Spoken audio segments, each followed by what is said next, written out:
la boucle, parce qu'une fois injecté, ce vaccin reste évidemment sous surveillance. La pharmacovigilance fait partie intégrante de la stratégie de vaccination. Alors comment a-t-elle été menée en temps de crise, à la fois par l'agence des médicaments et par le corps médical?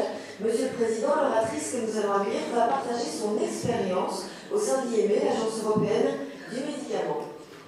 Alors, c'est un plaisir d'introduire Mme Jamila Hamdani, qui est pharmacienne, titulaire d'un diplôme de pharmacie d'industrie et un doctorat en sciences pharmaceutiques de l'Université libre de Bruxelles. Son sujet de thèse portait sur le développement des formes orales divisées à libération prolongées par la technique de la pelletisation thermoplastique. Cette recherche a abouti à une thèse doctorat qui a été soutenue en 2005, 2006. Depuis 2006, elle est évaluatrice en pharmacovigilance à l'Agence fédérale des médicaments et des produits de santé. Et depuis 2011, elle est la chef de la cellule d'évaluateurs en pharmacovigilance au sein de la AFMPS. C'est une cellule qui est chargée de l'évaluation des dossiers de pharmacovigilance et de la rédaction de 2 newsletters qui sont publiés sur l'Internet et qui traitent de la sécurité des médicaments. Elle est experte aussi de l'Agence européenne de médicaments. Elle a une expertise de plus de 15 ans dans l'évaluation des dossiers au niveau de l'Europe, et elle est aussi professeure invitée et intervient dans l'enseignement de l'Université libre de Bruxelles, de l'Université catholique de Louvain. Il est chargé de cours invité en pharmacie hospitalière et formation aux étudiants en médecine générale, et de l'Université de Namur, où il intervient sur la législation et déontologie pharmaceutique. Elle est aussi membre de notre organe. Monsieur le secrétaire Carichet, messieurs les présidents des 2 académies, mes chers collègues, mesdames et messieurs, il me revient effectivement de boucler un peu la boucle de cette matinée. Je vous remercie d'ailleurs pour cela. Je remercie également mon collègue Jacques Cromen pour ses efforts pour l'organisation de cette matinée. Et je voudrais donc commencer mon exposé. Je vais juste...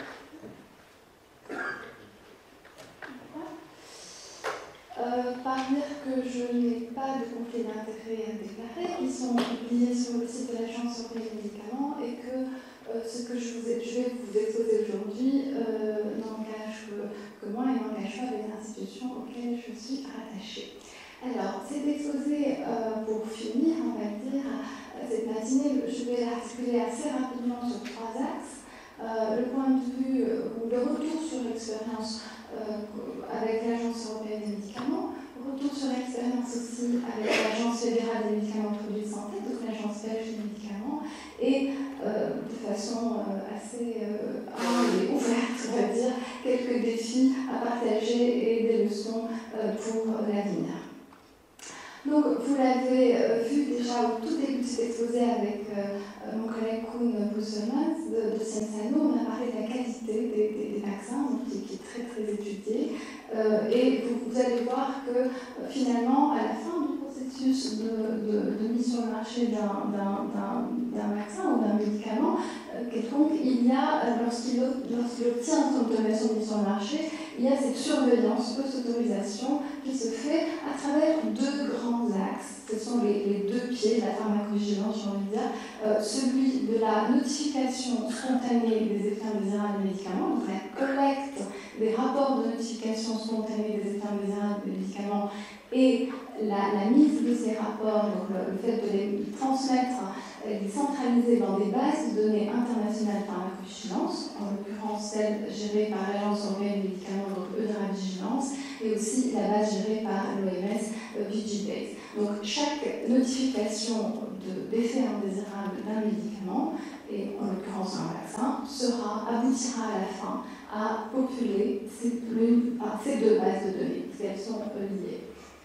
Et puis le deuxième pied, j'ai envie de dire, le deuxième axe important par pharmacovigilance, ce sont les études qui vont se faire, généralement sont des études pharmacobiologiques, les post-authorization studies qui vont venir compléter ce qu'on sait ou ce que vont apporter les connaissances au niveau des bases de données de pharmacovigilance.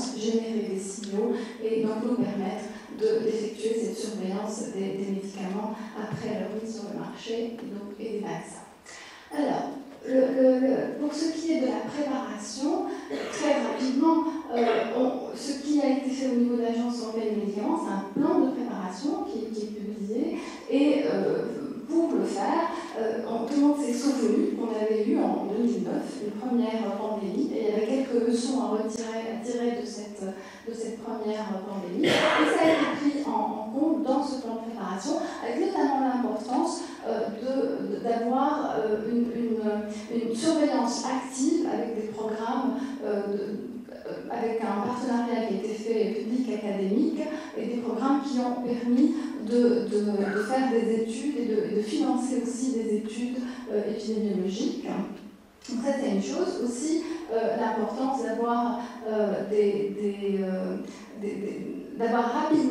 identifié rapidement des effets indésirables d'intérêt particulier à suivre durant la pandémie. Et puis, entre 2009 et 2020, il y a eu 2012, et en 2012, il y a eu une nouvelle législation en pharmacovigilance qui a montré et qui a mis l'accent sur l'importance de la détection des signaux en pharmacovigilance et qui a donné aussi bien aux régulateurs qu'à tous les partenaires, l'industrie pharmaceutique, etc., tous les partenaires finalement, les moyens de détecter rapidement les signaux et d'échanger rapidement l'information des signaux de pharmacovigilance dans le réseau européen. Et je vais revenir sur cet aspect des signaux après à travers quelques exemples. Alors, pour ce qui est donc, de la première partie dont j'ai parlé, donc, par rapport au programme de recherche qui a été financé, notamment le programme Access, qui a été financé par l'Agence européenne des médicaments, c'est un partenariat public-académique avec 22 centres de recherche européens, dirigés par l'Université d'Utrecht. Et donc l'idée était de voir aussi de calculer les taux d'incidence de base pour les événements d'intérêt particulier que je vais vous exposer rapidement et qui étaient des événements qu'on voulait mettre sous la loupe et aussi développer des protocoles d'études, des études de cohorte, des études pour l'évaluation des signaux de sécurité, la couverture vaccinale et l'efficacité en vie réelle. Il faut savoir qu'en pharmacovigilance, on a déjà des outils de routine qui nous permettent de suivre la sécurité des médicaments. Donc, je vais les passer en revue rapidement et vous montrer quelles ont été les activités additionnelles qui ont été mises en route pour compléter ces outils de routine dans un contexte de crise et de pandémie. Nous avons déjà à notre disposition les plans de gestion de risque des médicaments et ce qui a été fait de façon anticipative, c'est de mettre à la disposition de travailler avec les chaires pharmaceutiques, de mettre à leur disposition, donc l'Agence européenne des médicaments a mis à la disposition un corps risk management plan pour justement avoir une structure sur laquelle les gens pouvaient se rattacher pour suivre plus spécifiquement ces effets indésirables d'intérêt particulier notamment qui ont été identifiés, ainsi que la mise en place aussi de questionnaires de suivi, parce que, comme vous allez voir dans l'exposé, ce qui est important, c'est pas toujours, c'est pas uniquement la quantité, mais c'est la qualité des notifications. Donc, les questionnaires de suivi en pharmacovigilance permettent de mieux comprendre les cas, de mieux les documenter et donc d'en tirer davantage d'informations utilisables dans un but de minimisation des risques. La traçabilité, donc ça c'est quelque chose qui a été vraiment mis en avant durant cette crise et je pense que ça a été un succès puisque les patients recevaient des cartes de vaccination où d'une façon ou d'une autre on savait qui avait reçu quoi et surtout quel lot. Et ça rejoint le premier exposé sur la qualité des vaccins. Il est primordial pour ce genre de médicaments biologiques d'avoir une traçabilité de ce que la personne qui est vaccinée reçoit. Ensuite, les rapports périodiques de sécurité, ils existent donc dans notre routine, mais ils ont une fréquence qui va de 3 mois, 6 mois, 1 an à plusieurs années. Ici, évidemment, il ne s'agissait pas d'attendre si longtemps. 3 mois à l'échelle d'une pandémie, c'était plus leur vie, j'ai envie de dire. Et donc, il y avait des rapports mensuels de sécurité. Les études post-autorisation, je vous ai parlé notamment du programme Access, plusieurs études été menée sur des populations spéciales notamment. La gestion des signaux de sécurité, je vais vous montrer quelques exemples spécifiques de cette gestion avec un échange d'informations rapides et des réunions extraordinaires du comité de pharmacovigilance par exemple, et bien entendu la communication. Il faut savoir que depuis 2012, depuis la nouvelle législation, il y a vraiment une volonté très importante de communiquer les données de pharmacovigilance et de s'inscrire dans une politique de transparence. Et la transparence a été assez exceptionnelle puisque les agences des médicaments ont publié les données de pharmacovigilance sur leur site.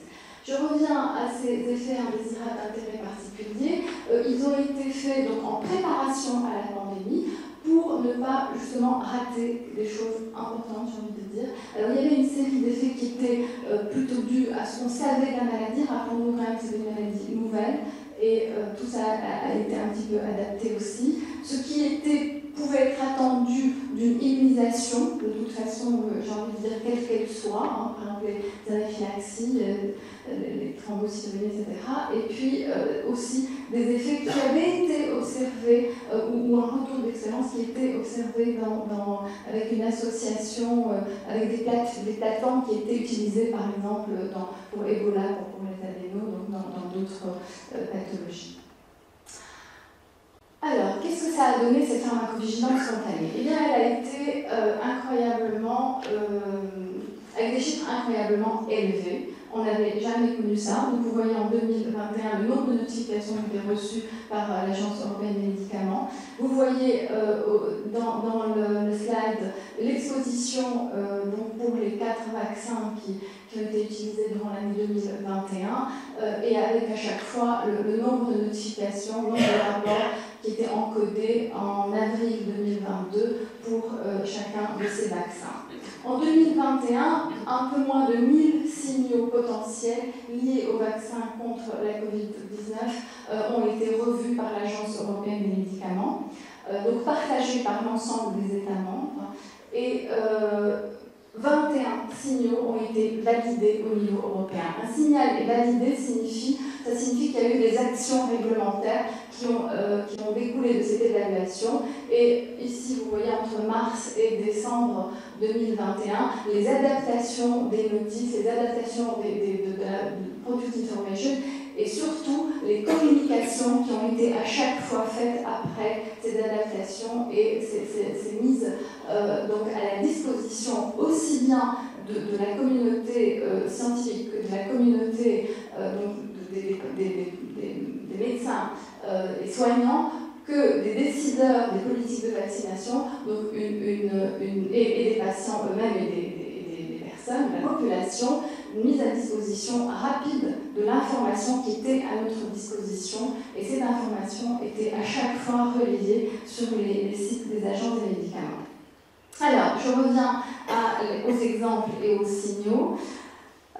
Eh bien, ça a été le premier signal, je vous ai parlé ici de différents signaux. Voilà, j'avais entouré les thromboses avec thrombocytopénie comme exemple du premier signal qui a été déclenché au niveau européen pour le vaccin Vaxzevria, qui est le vaccin d'AstraZeneca.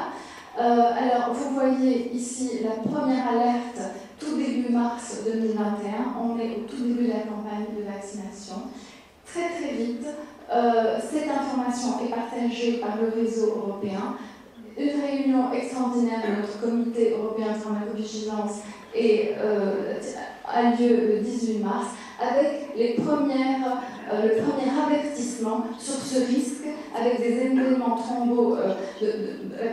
thromboemboliques avec thrombocytopénie et des localisations assez particulières, notamment au niveau des thromboses sinusales, thromboses planqueniques, aussi une mortalité élevée donc, à ce moment-là, et vraiment quelque chose de nouveau, une nouvelle entité clinique à laquelle il fallait faire face, qu'il fallait évaluer. Il y a eu une mise en commun des connaissances, j'ai envie de dire, aussi bien scientifiques que réglementaires, qui s'est faite très très vite pour pouvoir donner les premières recommandations, d'abord en termes de prise en charge des patients par les sociétés d'hématologie et de thrombose et hémostase, mais également au niveau réglementaire, informer rapidement de ce risque rare mais grave et informer de ce qu'on savait à ce moment-là, sachant que le niveau de connaissance évolue avec le temps. Et donc c'est ça qui est difficile avec la pharmacovigilance, et c'est parfois ça la subtilité des messages à transmettre, c'est qu'il y a ce que l'on sait à un moment donné, et puis il y a une évolution des connaissances, et il ne faut jamais arrêter de se remettre en question et de communiquer sur cette évolution de connaissances. Et c'est toute la difficulté j'ai envie de dire parfois, du travail de communication sur la sécurité des médicaments et la pharmacovigilance. Et pour revenir à cette problématique des TTS, il faut savoir qu'en juin 2022, donc 27 juin, il y a eu une conférence, un workshop qui a été organisé par l'Agence des médicaments et qui a réuni des grands scientifiques internationaux qui se sont penchés sur les hypothèses et mécanismes potentiels de cette nouvelle entité clinique. Il y a différentes hypothèses, le mécanisme exact n'est pas encore connu, mais c'est pour vous montrer la dynamique et le fait que ce qui a été aussi intéressant dans cette histoire, c'est que l'Agence européenne des médicaments s'est mise avec le monde scientifique pour essayer de clarifier un problème de sécurité. L'ensemble des discussions et des slides de ce workshop est disponible sur le site de l'Agence européenne des médicaments. Voilà, j'en reviens maintenant à la situation en Belgique. Et donc, je reprends aussi au niveau de la préparation. En novembre 2020, je vous ai parlé de la traçabilité. Il était donc important de savoir, de mettre en place en Belgique un outil qui permette de savoir qui a reçu quoi, quel lot.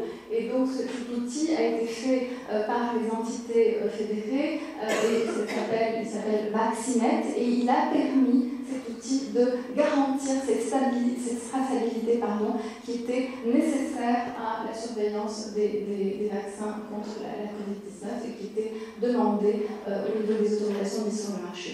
On a essayé aussi de faciliter la notification des effets indésirables des médicaments. Donc on a revu notre système de notification, on l'a rendu plus facile d'accès, on l'a intégré aussi dans des formulaires électroniques dans les dossiers médicaux généralisés au niveau des hôpitaux, et on a aussi profité de cette liste de réactions indésirables d'intérêt spécifique pour justement standardiser les rapports, optimiser la charge de travail, parce qu'on anticipait effectivement le fait de recevoir une quantité importante de rapports d'effets indésirables. Donc le but était d'améliorer les taux de notification spontanée. Donc j'ai mis en gras vraiment les choses auxquelles on a essayé de vraiment porter beaucoup d'attention. On a aussi participé au projet Access, avec donc cette surveillance active, avec une cohorte belge qui a participé à ce projet européen. Et nous sommes aussi entourés d'un groupe d'experts mobilisables en 24 heures. C'était l'engagement qu'on a eu avec ce groupe, et qui ont été choisis en fonction des listes des effets à suivre. Et on a aussi travaillé avec Sciences pour les cas de percée vaccinale, donc les breakthrough cases.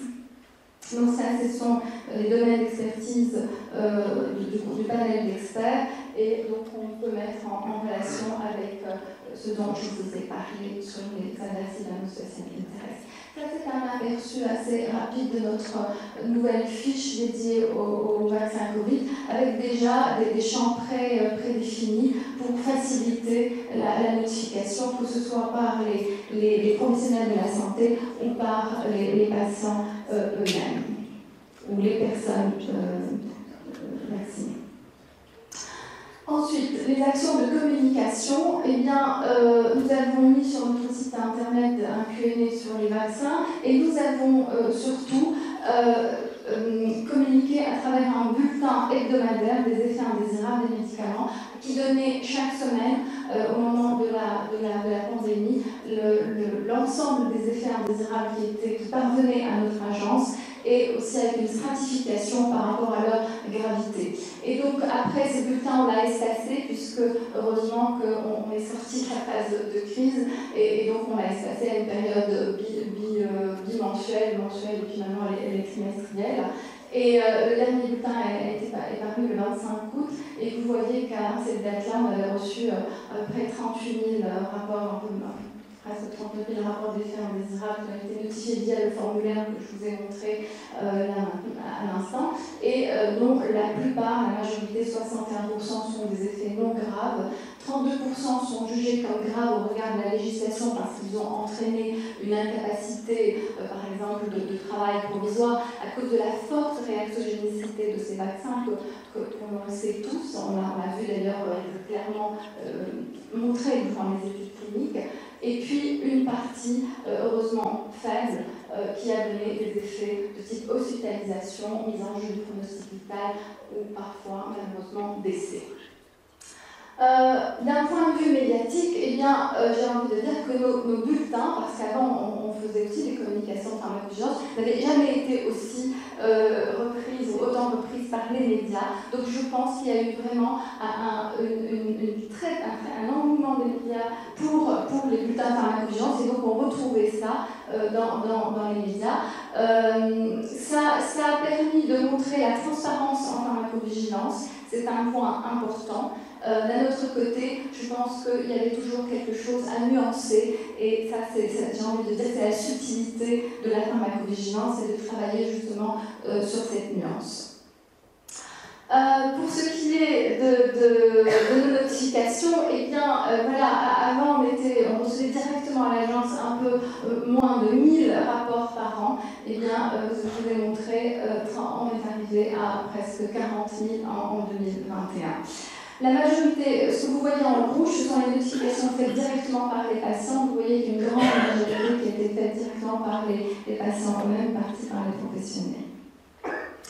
Alors, si je pars de là, pour vous illustrer un petit peu comment, le cheminement d'une fiche de notification, donc l'une de ces fiches qui était notifiée ici, donc on part de la fiche de notification vers un signal européen de pharmacovigilance. Bien, c'est une, si le notificateur avait pris la fiche papier, qui est toujours possible bien entendu, et on voit une patiente qui a été vaccinée par le vaccin Vaxzevria en avril, et malheureusement très vite elle rentre elle développe un syndrome de fuite capillaire avec pyrexie, myalgie, un malaise nicotinique, hospitalisation, hypotension sévère, un choc, et malheureusement l'issue est fatale. Lorsqu'on a envoyé des questions pour un peu mieux documenter ce cas, on voit que dans l'historique de la personne, elle avait déjà un historique de syndrome de fuite capillaire en 2019 qui est décrit dans l'échange qu'on a eu pour mieux documenter le cas, d'où l'importance en fait de ce retour qu'on a vers le notificateur et l'importance aussi de leur réponse. Et je les en remercie pour ça. Et donc, c'est quelque chose de très rare, c'est quelque chose qui a été très vite mis en commun avec notre réseau européen, et à ce moment-là, on faisait état de 6 cas de syndrome de fuite capillaire après vaccination avec Vaxzevria. Très vite, ça a donné lieu à une adaptation des recommandations d'utilisation de ce vaccin avec une contre-indication chez les personnes qui ont déjà fait un syndrome de fuite capillaire, en tout cas un avertissement clair aussi. Et bien sûr, il faut les vacciner, il fallait privilégier éventuellement d'autres vaccins. Et puis, vous voyez que, de nouveau, la communication est reprise aussi bien sur le site de l'Agence belge des médicaments que sur celui de l'Agence européenne des médicaments. Donc, regardez, fin avril, il y a un cas, et ici, le 18 juin, la finalisation de l'évaluation est faite au niveau européen et est reprise sur le site de l'Agence européenne des médicaments et de l'Agence fédérale des médicaments et produits de santé. Bien, alors la dernière partie, j'ai essayé d'être brève, sachant que j'étais la dernière intervenante. Et donc, je termine avec les défis et les leçons pour l'avenir. Eh bien, nous n'avons jamais eu une charge de travail aussi importante qu'en 2021. Ça a été assez un boomerang, assez impressionnant. mais chez tout le monde, et dans un contexte difficile pour tout le monde.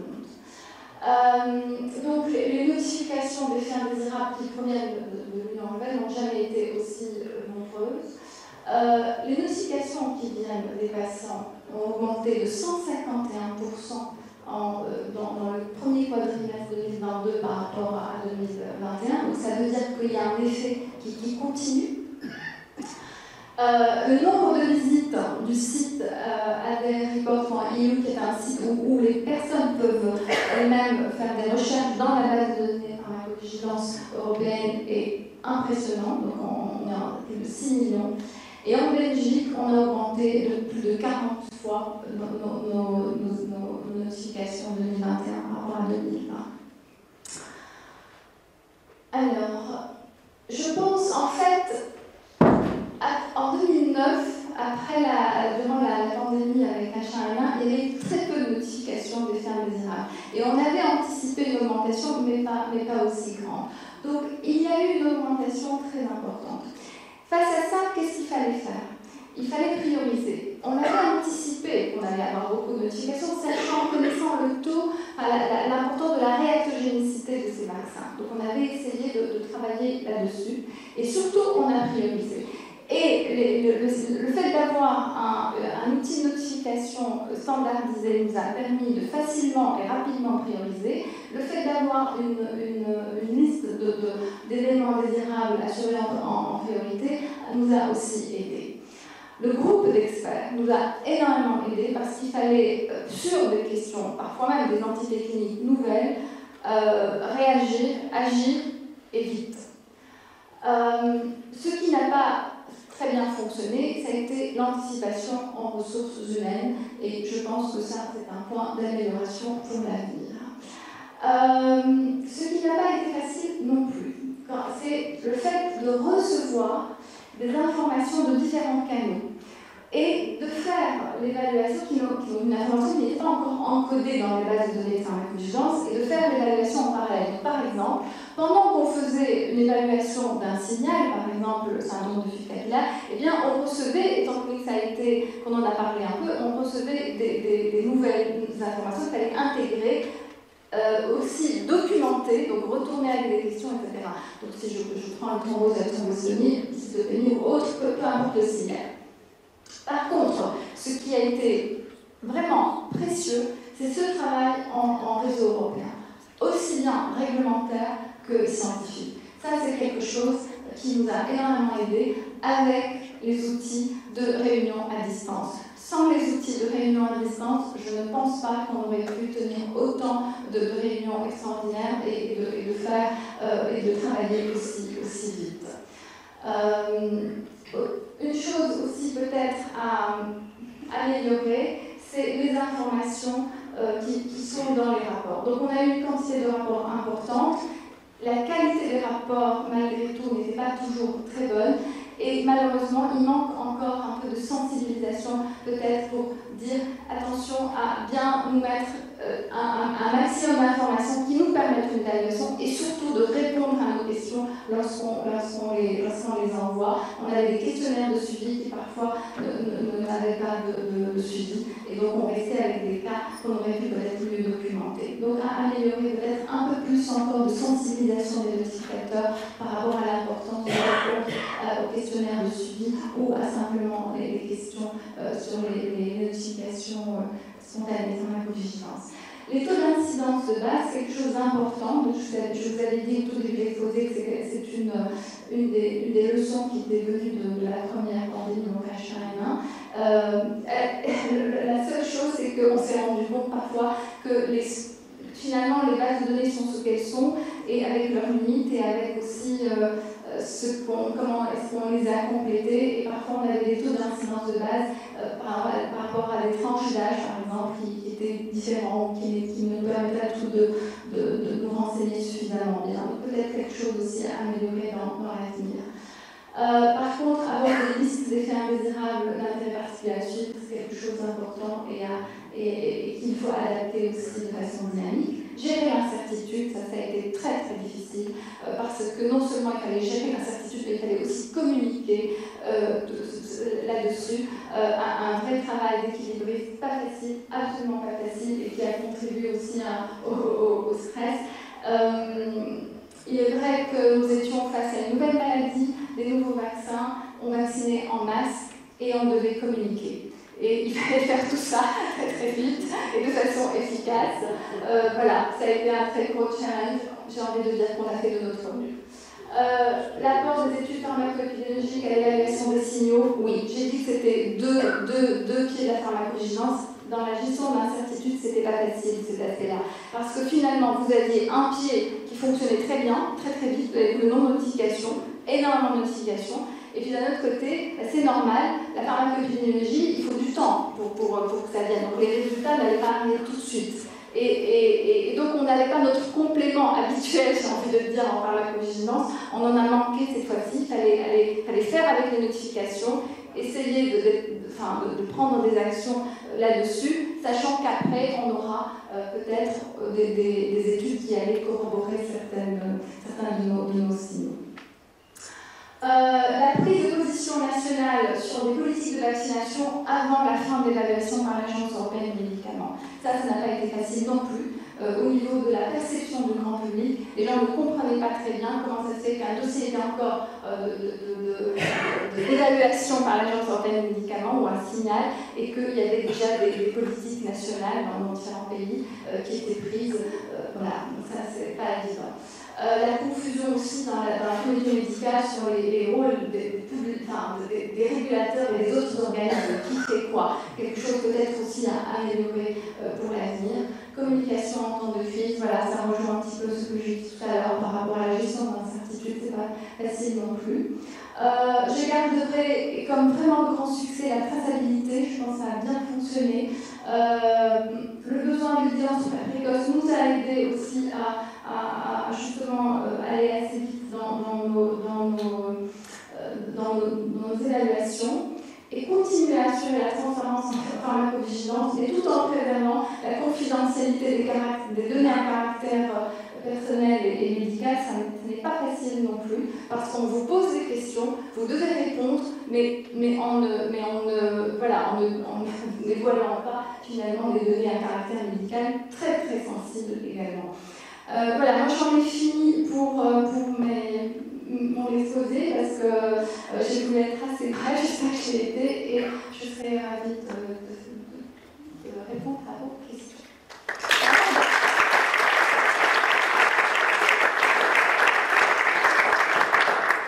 Excusez-moi parce que j'ai oublié de mettre ma slide qui est là.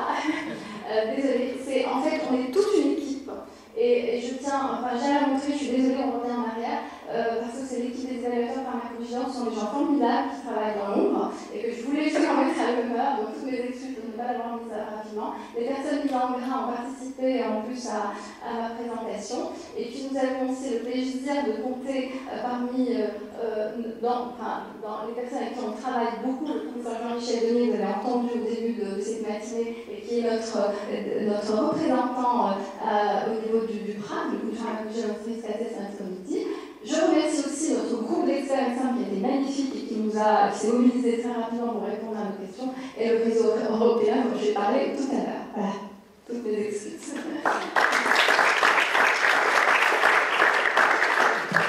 Merci. Des questions dans la salle? Monsieur Coué. Oui, merci pour cet exposé extrêmement intéressant.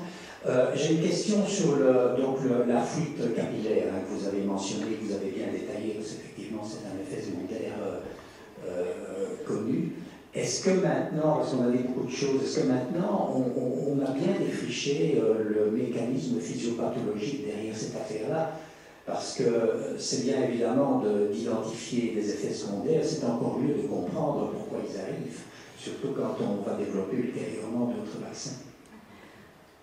Oui, tout à fait. Écoutez, on n'a pas encore, je n'ai pas d'hypothèse à vous partager aujourd'hui. Je peux simplement vous dire que, effectivement, ce qu'on sait, c'est qu'il faut être très prudent chez les personnes qui ont un antécédent de fuite capillaire. Donc ça, c'est ce qu'on sait. Maintenant, il y a eu des cas qui se sont développés extrêmement rapidement, comme malheureusement le cas de la personne que j'ai montré tout à l'heure.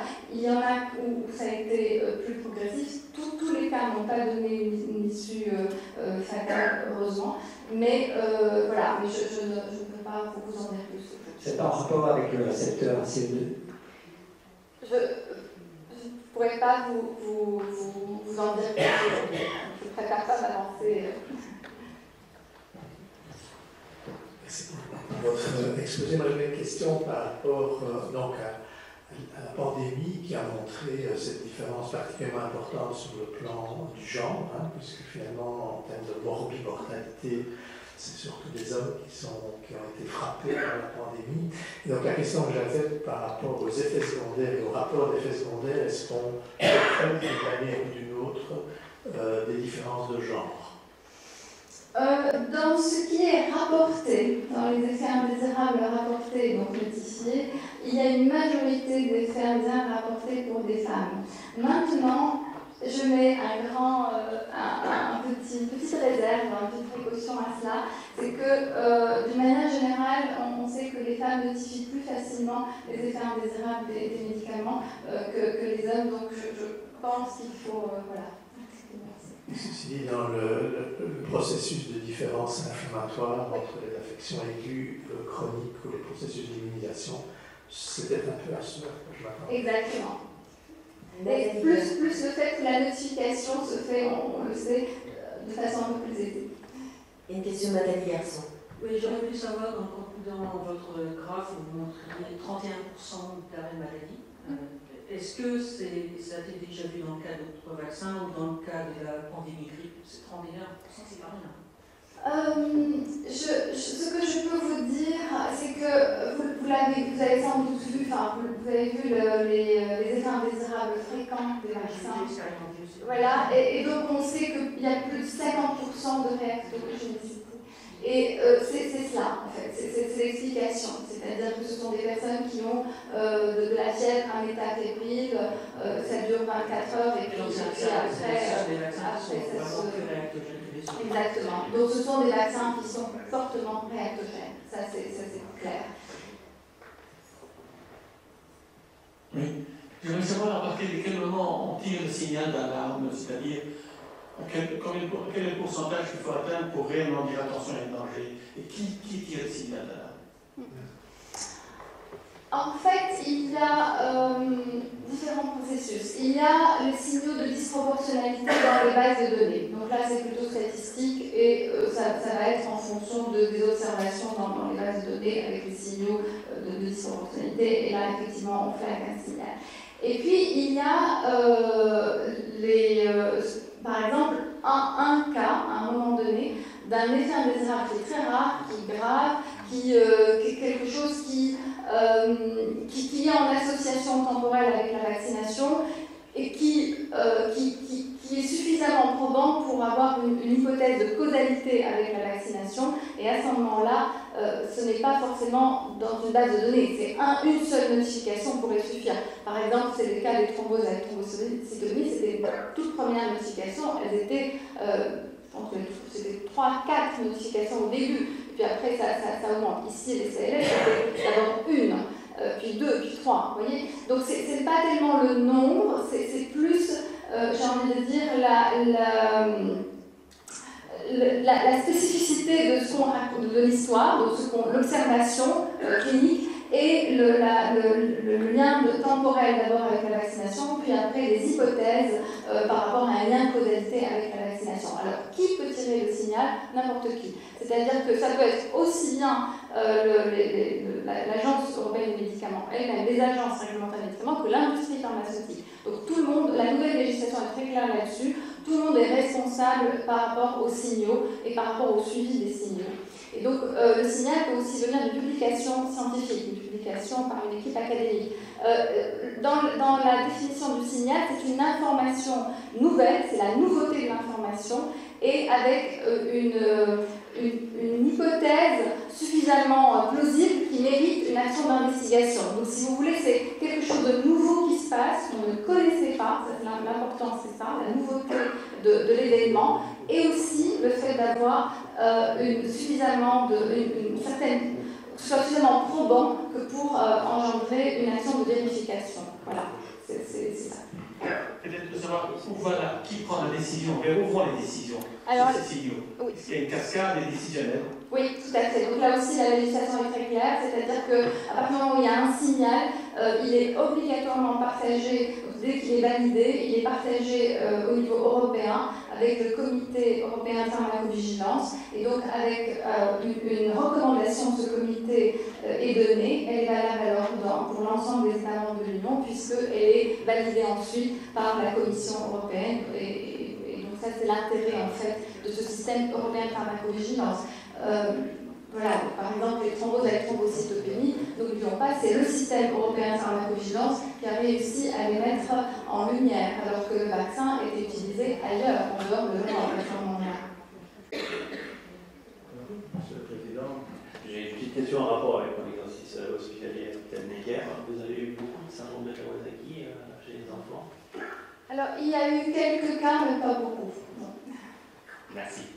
Alors, je demande au président de l'Académie de pharmacie de clôturer un tout petit peu cette belle partie. Merci beaucoup pour votre conférence.